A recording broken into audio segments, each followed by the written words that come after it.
We are about to step into the zone of discussion. Now, we will be hearing the voice of Shirley Nzeh, who is an e-commerce entrepreneur and a digital strategist focused on increasing inbound traffic, sales, leads, and return on investment for her businesses and other startups and business owners. Now, Shirley has also held leadership roles at the top tier consulting firms and has helped some of the largest companies manage risk, change, and become more profitable. Now, she gave us her own practical assessment on the issue of students, how ready they are for the job market. And after every piece, we would give in our comments and then we continue. We also have some voices of some students from Ghana and, of course, one from Gambia telling us about, how they actually, how they were fed in school and if that actually translated to making them ready for the market. Stay with us. Let's listen to Shelley. Each year, numerous graduates exit tertiary institutions and enter the workplace with great relief and excitement. However, I believe that few have the real preparation to take up roles effectively as partners within an organization. What I mean by that is, although some can execute perfectly well what they've been told, someone who is prepared transcends that and not only understands how to execute well, but understands how what they are doing is able to move the business forward or bring it to a halt. They understand the inherent risk of doing things well or badly. One just has to look at the demise of Arthur Andersen to understand what and how important individual responsibility is. So in general, I do not really feel that graduates are prepared for the workplace. I mean, let's just start with the challenge of adapting to a new schedule, which is always a bit of a challenge for many people. 9 to 5, sometimes, especially for the young graduates, we're talking about, 8 to 6, 7, 8, especially for the ambitious ones. That's tough. Then you have things like going into a workplace where the sense of responsibility is different, right? In the school, you're responsible for completing homework. In the workplace, what you can do can affect hundreds of people. So the scale, is slightly different. The feel is slightly different as well. I think the third thing is translating what you have studied for years, such as maths or science, into a role, such as something like departmental head or operations manager or product manager. It's so different, and mapping that out can be challenging for someone who just does not understand how business works or the roles and the competencies that are involved in discharging a particular role within a company. And then also mindset. I talked a bit about timing, so the whole 9 to 5 thing. I just feel that young graduates should consider themselves as delivery partners for a business rather than, hey, I'm an employee, fill me up type thing.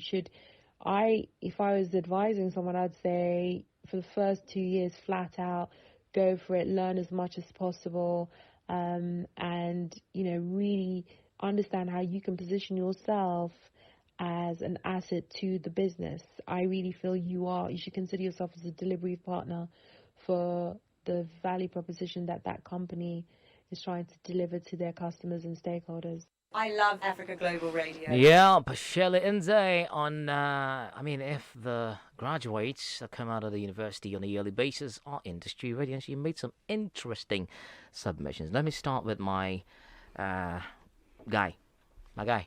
Charlie. Alpha. Adi. Everything nice? Everything cool. How's the weather? No complaints yet. No Hamatan, effects yet? It's a familiar territory, so I'm good. Hear. Brilliant. Now, Shelley has made some interesting points right there with regards to industries, how prepared students are and all that. Yes, thank you very much. Discussing work-ready graduates, basically. Right. I think that's what it's all about. How ready are you for the job market or the corporate world? True. And this is a terrain we've talked about. A lot of, it's an all too familiar terrain for most students. For those that take their minds back to the early days where they were still hunting on the hunt for jobs. True. I'm sure you guys have a lot of stories to tell about that. You also have a story to tell. Everybody has been to school, my guy. Behave. Why are you taking it personal? It's okay. All right. Yes, we all have very interesting stories. Yeah. But she made very good points about preparedness and also listing some of the challenges Right. that a graduate is likely to face. And in terms of preparedness, she definitely talked of the how, the what, and the risk. Graduates understanding what exactly is out there waiting for them. And the challenges, she did mention adapting to the new challenges, the sense of responsibility here and there, and also translating what you studied into a role. Yes, so I mean, your typical mathematics student trying to understand how his Pythagoras theorem is going to work in the workplace. Exactly. All of that encompassed in one. But then I think we need to understand something in terms of work readiness of graduates. Okay. Yes. Look, getting all the good grades is all well and good. Okay, passing the subjects, doing well in maths and all that. Right. But you need more than just that to be able to make it in the corporate world, to cut it in the corporate world, because you need to develop your soft skills, and that includes your ability to communicate. That includes your ability to be a team player, to be able to, polish your interpersonal skills. These Right. are all skills that would help you go a long way in the job world, basically, when you go out there. And so these are skills that you need to sharpen. It's not just about getting the grades and everything. And so I think that part of it is not being talked enough about. Yes, and in terms of the challenges, I think there's this part, hubris. They talk about, some would say excessive pride. Because, I mean, it's all well and good when a student is doing well in school. Now, there are students that are very exceptional, Right. from the basic to the tertiary level. He's probably taking his colleagues to the cleaners each time he sits for an exam. Okay, he's the star of the room. Yeah.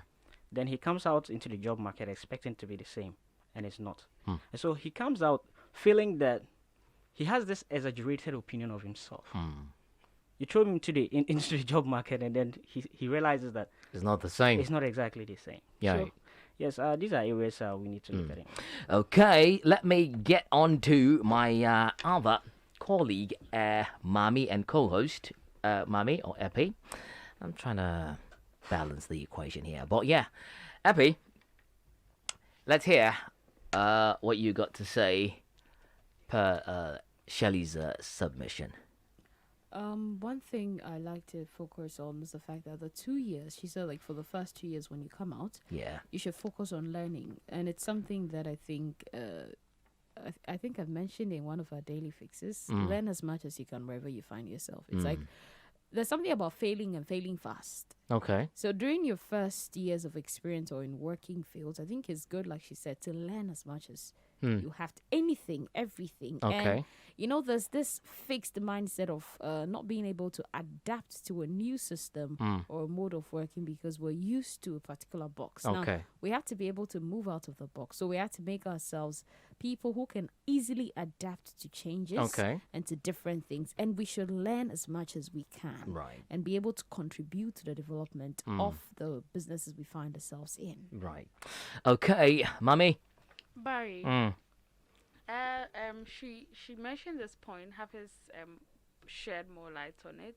I just want to do a few touch-ups. Okay. That's all. She talked about translating what has been learned, what has been studied into a role. Right. I believe that stems from the education system we have. Okay. And the perfect example I'll give is I went to the Ghana Institute of Journalism, and then I went to study communication studies. Right. But in one of my semesters, I had to learn statistics. Okay. So then, You were questioning why am I actually studying? why am I here to study communication, Mm-hmm. and then I'm learning stats? So you felt it wasn't going to be of use in the No. future for you. Yes. Okay. Because we know, I don't know if it's just me, but I feel like stats is a math thing. Okay. So if I am studying communication, why am I learning stats? Right. And going back to like primary JHS, we had to learn Pythagoras theorem, Yeah. find the pie charts, bar graph, Cos, sine, and time, and all tan of or those whatever. things. And I've seen a couple of tweets Yeah. where people talk about 365 days after primary after SHS, and I'm still trying to find out how I can buy Wache with Pythagoras theorem.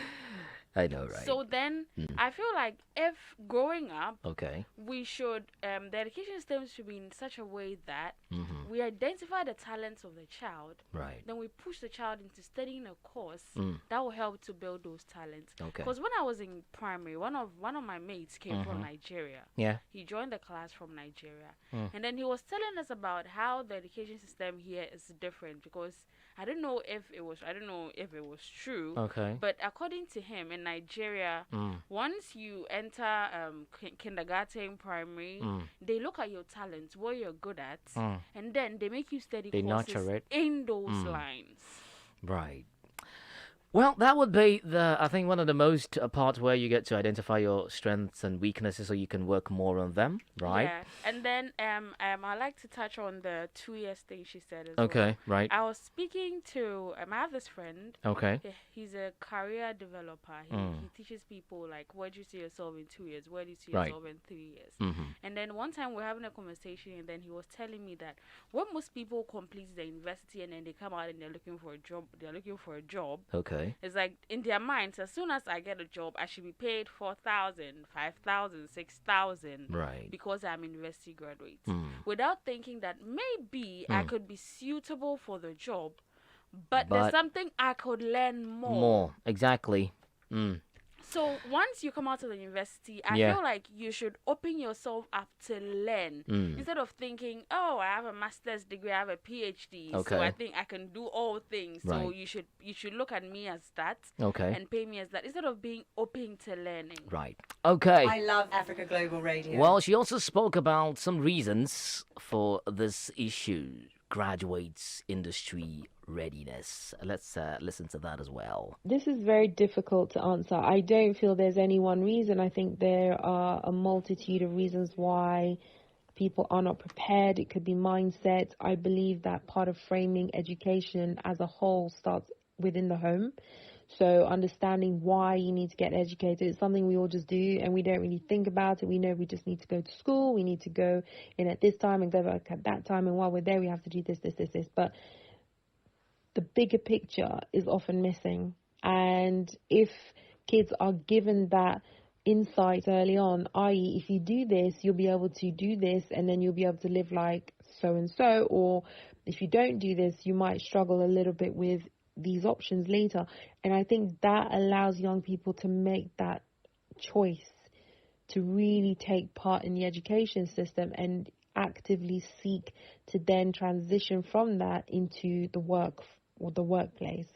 So some of the reasons why graduates may not be ready is the education system itself, the curriculum itself. So if you look at a lot of what is being taught, I was on a call recently where someone was talking about how she was being taught home economics, and that's how to be the perfect wife, and that is not too long ago. And one wonders whether that is relevant anymore. Could there not be something in terms of financial literacy instead? So the curriculum may be outdated, and then you have whether the curriculum is delivered by people who tend to put an emphasis more on theory than on practical execution, where you learn and you actually experience the outcomes of things, and you can adjust and tweak your response, and that gives you a sense of responsibility. So curriculum, whether it's outdated or not, the approach that is taken or the emphasis that is put on the delivery. And then you also have, sad to say, teachers are not really within the workforce. I think what would be amazing is if you had more people within the workforce coming back to teach, not all the time, but then teaching what is current and what is happening now on the ground within businesses can give people that insight they need to get the practical experiences. They'll be able to apply things to case studies, etc. And I think that provides for a far richer experience, so that when graduates do actually make that transition, they already have a sense of what is happening, the challenges, the opportunities, and are able then to capitalize and make that switch and transition a lot faster. I love Africa Global Radio. Another interesting point right there made by Shirley Nzeh, an e-com entrepreneur, and of course she is also a digital strategist, dealing one-on-one. Dealing a lot directly with graduates from universities. Both in Africa and of course in the diaspora. Hafiz, Yes. She talked about reasons here. Reasons. She gave very interesting reasons. Right. Education, especially the curriculum bits. I Yep. think that's the part I'm more interested in. Mm. Now, all too often when this issue comes up, you have people quickly tell you that, okay, there's a need to, take a good look at the curriculum, change it, or, basically tailor it to the needs of potential employers, so to make them employable. But then we need to understand something in the chain that that eventually leads to a graduate. In there you have the universities. In there you have employers before you have the graduates in this three dynamic ecosystem. Right. Now the thing about universities you need to understand changing the curriculum. Yeah. Universities aren't measured by employability. They are measured by their recruitability. Okay. I don't know if you get Not me. not by the They are students not that measured gets by that. job afterwards, after graduating. Exactly. They are But not by the measured. but the rates at which they, give They're able to admissions. recruit. Okay. I don't know if you Right. get me. Okay, I get you. Yes. And so that motivation to want to tailor it is not particularly there. Okay. Right. Right. Because after all, well, they are meeting their targets, they're getting the money and everything. Yeah. Okay. So for me, I think a lot needs to be done in that department. In terms because- of what they put out there. Yes. Okay. Because if indeed the measurement is always going to be, how the numbers about the recruitment. You then- wouldn't get that's yes. And so- professional. exactly. So graduate, it goes okay. a long way to determine the sort of quality we churn out. Okay. And I think that's why this whole issue of curriculum keeps popping up. Popping up every and now and then. it looks right. like nothing is being done about it. True. All right, let's hear you guys. I started with you, Epi. Let me begin with Mami on this one. Reasons Shirley spoke about, yeah. Yeah, I agree with the mindset bit. Some people go to school for themselves. Okay. Some go to school, study certain courses for their parents. And then they come out of school and then it's like they're not having the profession they chose. Yeah. So they're doing it anyway. It's like your father says you It's should like do your this. father told you I want you to be a a doctor guy. I want you to be an engineer. Wear all the white gowns So- and all. So those people go to school and then they're studying for their dads. Straight. So they come out of school and they're not industry ready. Because I learned from It was my supposed to dad. please someone. It was supposed to please my dad or it was supposed to please my mom. Okay. And I think that also accounts for some of the things we see happening in hospitals, in all of these different workplaces, because they are not happy in the career they are in. They had to do it for one family member, or they had to do it for the fear of being disowned and all of that. Right. And then there's the curriculum part. That is a big issue, Problem, a right. big one that we should look at. The government should look at. Okay, thank you very much. Let's hear you, Epi, real quick. I think I want to focus more on the curriculum aspects because I think what your thought determines what you come out there to do. Okay. So if you don't necessarily get the right input, basically, garbage in, garbage out. Your Right. output is going to be wrong. And yeah, it's very important. Like she mentioned, someone is studying home econs and she's being taught how to be a good wife. Yeah. And, she doesn't. Yeah, most of the she's- discussions is centered around that place. Not about how to even cook the food, but how you. Yeah, those kind of things, like how to be able to manage the home better. Exactly. So, such a thing. What if somebody studies such a course and doesn't end up getting married? Married, exactly. You What start does she lingering do? around. Like, I need to get married to be able to impress So, someone. exactly, that's the thing. Right. So you realize your mindset is already fixated in a certain way before you actually come out of the school. Right, And right. I mean, this is an argument or something we've been discussing even off air. Off I air, used to talk true. about to Hafiz about the fact that the curriculum is Is a problem. Yes, we Is a actually problem. need to tailor it to the realities on the ground, the situations on the ground. Well, sometimes that's not the case. We're looking at the number of people whom get admission, and that's what normally the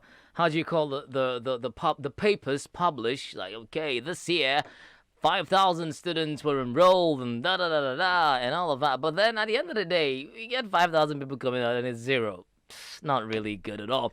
But she talked about some of the signs that she actually sees in these, graduates that she deal with. What actually tells her that no, my friend, you really went to school, you got the certificate, but you are not ready. Let's hear. In terms of the signs, I do a lot of recruitment and often come across a number of problems, I would say.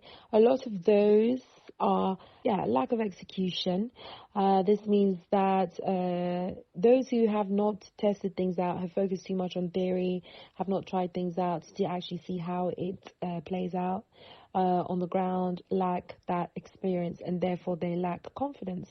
And so when asked to actually do something that has to do with execution, it's a very, very big step. Okay, it does not prepare them, doesn't give them the confidence to deliver, nor the confidence to even test, because testing is a procedure in itself. Managing tests, controlling tests, etc., and then being able to draw conclusions from tests, and then being able to take information from tests and then use that to inform decision making or future decision making. So that is something that I've observed. The signs are often a candidate will be asked a question or asked to do something, and they just regurgitate. It's all principles based. We should. So then you ask the question, great, okay, understood, we should. How do we do it? And that's when you hit the roadblock, and it's very obvious. That lack of ability to think through a problem is something that really disables a lot of people, and it's a real issue. So that is a sign. That is another sign. The new Africa is fresh, creative, and energetic. And I love Africa Global Radio. Another interesting stuff she says, and those are the signs that she detects. Guys, Hafiz, I saw you shaking your head. Well, she hit. There was a striking point there, right?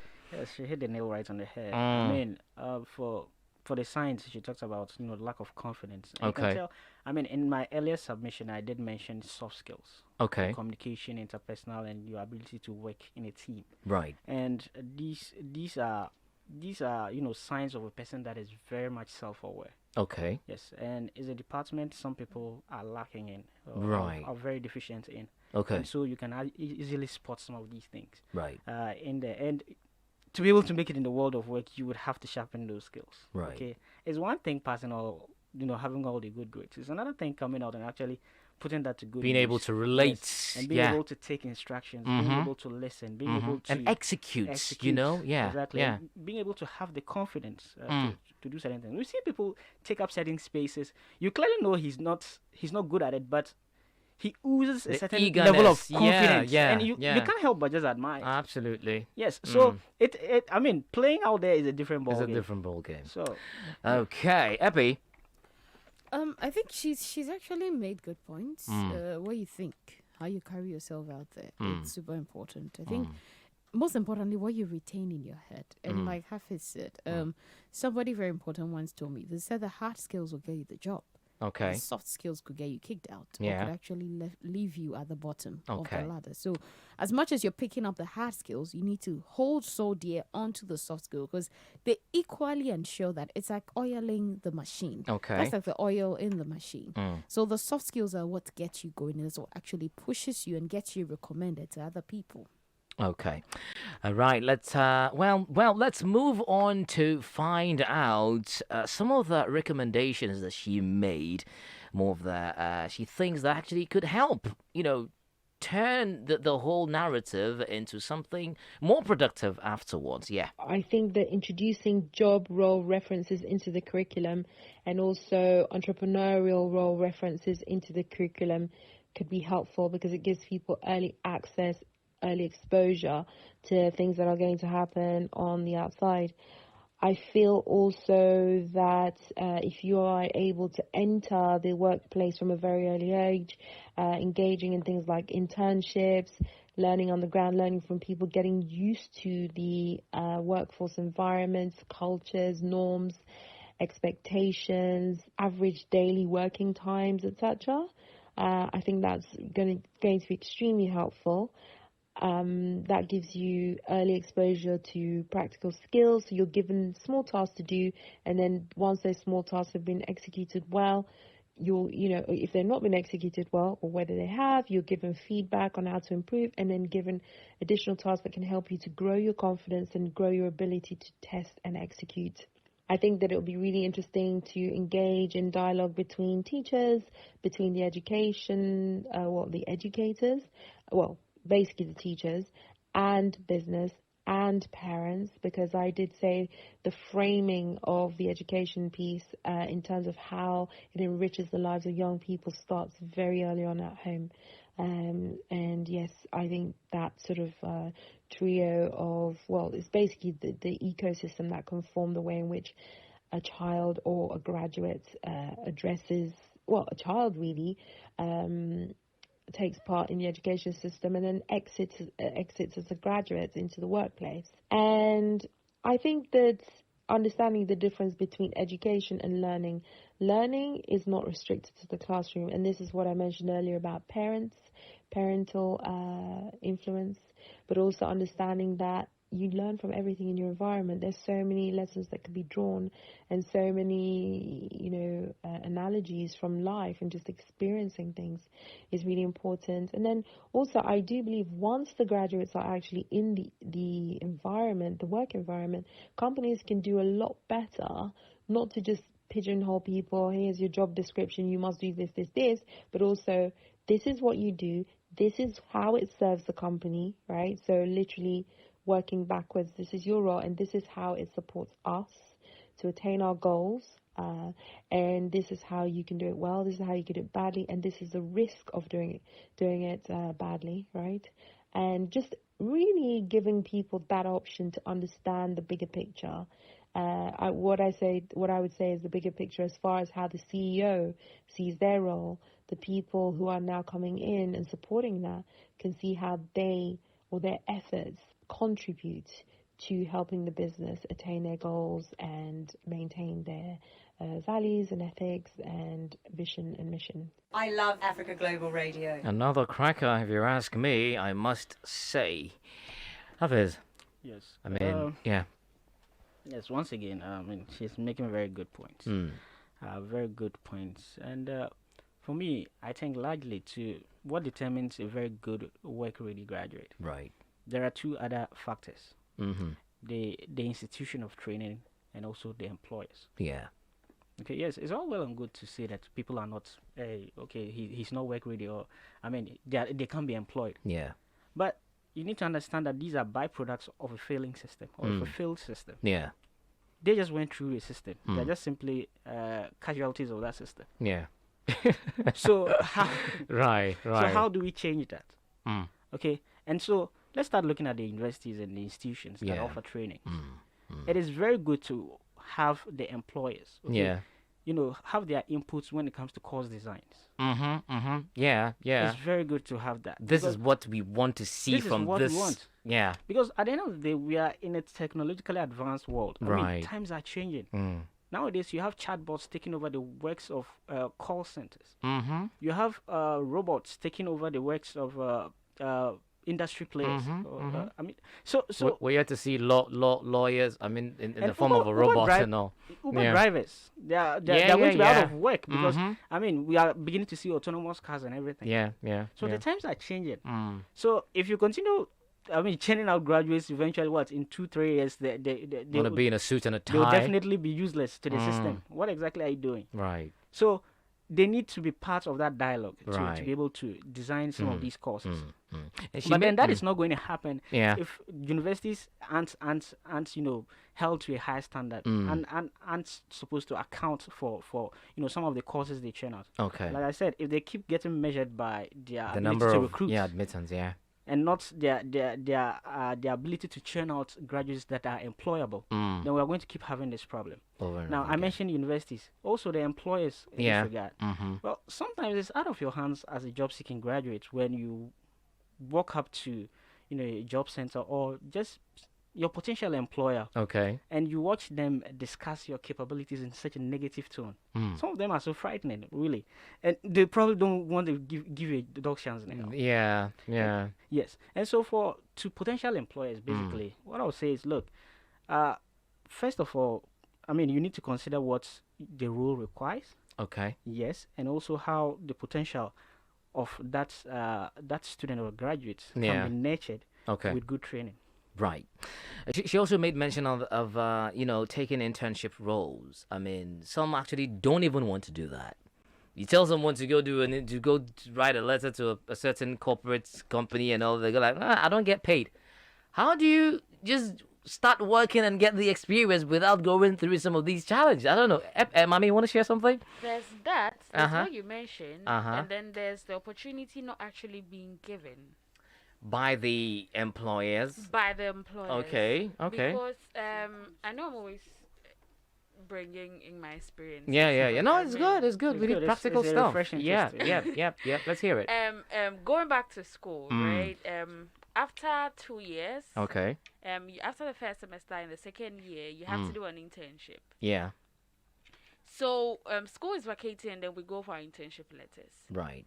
And then you're posted to a TV station or a radio house Yeah. to go do your internship. Mm. And in our heads, we were thinking because the school told us go to this place, They would easily the embrace school had you. already Welcome. liaised with the people Them, that okay. we're bringing some students. Okay. But you get that with your letter, and then they're like, We have "The no school idea." didn't tell Yeah. us, and there's no space, so leave your I think letters. we've had a lot of that issues. I can we personally find talk about space, that as well. we'll Yeah. call you. Mm. And we kept going back, and sometimes they say we'll call you, And then nothing comes and in. then nothing. Wow. And then we kept going back. Mm. And then And if before you're not we realized, careful, there was the 1 time, week yeah, will till, be over. School Yeah. resumes, and then So you learned sometimes- nothing. So sometimes it's like some of the students are eager to do the internship. Yeah. 'cause They know want I to need an the benefits of it. experience. Yeah. And Not to cut you. I Mm. mean, but I can understand that. But with employers, Mm. don't you also see that students aren't exactly, graduates aren't exactly doing themselves favors when they send out generic applications? Mm. I mean, if you are looking for a job or an opportunity, you need to treat that like a sport. Yeah. Okay, be a sniper with a target. True. Yes, but we see people send out applications and it's all generic. It's basically I want a job. copy and paste. Yeah. So it doesn't- so- Anyway, yeah. so there's that's opportunity not given, because even after school, Yeah. I went to like a couple of media houses, and they're like, we don't know what you can do. So But you've not tried me. How do you know what I can do? yes, because you did not give me the opportunity when I Okay. was in school. So even after completing school, Yeah. you go there and then you're looking for a job, and they're like, no, we have to try you first. You need a certain we number need of to know what you can do. experience, And you even know, with that, years and all. you come, Uh-huh. sit down, type your own internship. Like, you take it there, and then they're like, you hear from us, and That's it. that's it. Well, that's where you resort to the second alternative, more of like who you know and who doesn't know you. Epi, wanna take a shot? Yeah. I want to take it from the part where she said that these entrepreneurs who are Okay. actually in the field there should be a chance in the learning structure where they're allowed to come in and teach the people what is actually happening on the ground. Okay. So opening them up to okay, it's not just like we used to have some sessions in. I think there's something it's like career. I've forgotten the name they gave, but it has to do with career Career something. So they path bring thing. people Okay. who are out there in the field Okay. to come and talk to you Mm. in a way to help you decide on which career you want to pick when you're done with school. Okay. So more of these things would really help them and let the people see what is actually on the ground. On Let the them ground. understand that if this is what you're thinking, that's not what it is out there. Now, Okay. one other thing she also mentions the fact that it's about learning, Okay. not just education. I mean, Okay. it's not about sitting in the classroom. When you come home, the kind of environment a student or a child goes home to is equally important. Yep. If you're in an environment where the classroom is the only place you can actually learn or read or something, Right. after that you don't have access to people who can help you, who can teach you, Okay. then there's a problem. Right. Because it doesn't properly empower and inspire the child, or it doesn't help them retain any of the things they learn in the classroom. Okay. So I think we need to create that environment at home for the children. All right. Let's get to hear some graduates on the issue of how prepared, the institution, the system actually prepared them for the job market. Here's one from Gambia. My education has focused not only learning the fundamental, but also on practical applications of the information learned within those classes. Okay, for example, I've played a key role on a development project, rural development project, which was initiated by me and some of my colleagues in other parts of the world, whereby we've come together and then been able to bring some development project within our community. And with this project, I've learned a lot of things in this, and I believe this has also broadened my capacity when it's come to the development. I love Africa Global My Radio. education from the basic level to the professional level now has indeed prepared me and shaped me by giving me requisite skills and expertise to prepare me for the job market.